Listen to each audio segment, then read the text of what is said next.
Well, right now we're opening a new segment in Friday Double Bill, and that's got to do with films that one of us has watched. And I'm glad that the first film that we're talking about is Bhopal, A Prayer for Rains, purely because this is the 30th year of Bhopal Gas Tragedy, and I think it's a very important film from that respect.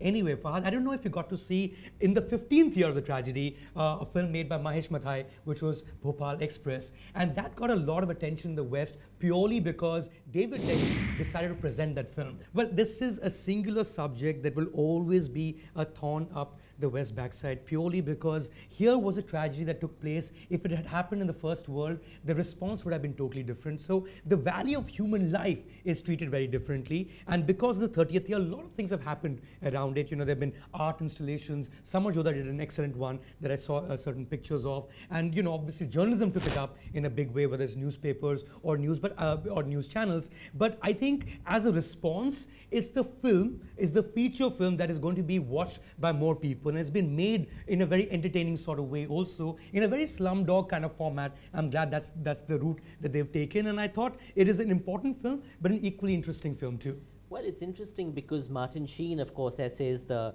role of the chairman of Union Carbide, who was never brought to book. And of course, he passed away very recently, just before the 30th anniversary. So how did that pan out?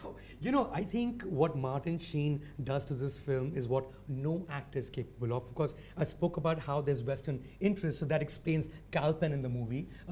Which person would cast Kal Penn for a Bhopali, I don't know. And you know, he flops in that job. There's Misha Barton also, you know, does a very small role. So all these people want to be a part of a film that is a very important memento in that sense. But I think the person who lends it the credibility is Martin Sheen. You know, he humanizes that character who, to a lot of people in India and the rest of the world, though he's no more, was a demon for something that he was responsible for, even though not directly, but he's aware of the hazards possible. I think in the same way, this film humanizes the problem itself. And that, I think, is the reason, Fahad, that I would want people to watch it. Well, that's it, guys. That was Friday Double Bill for you. Tell us what you thought of the movies. Tell us what you think of the show.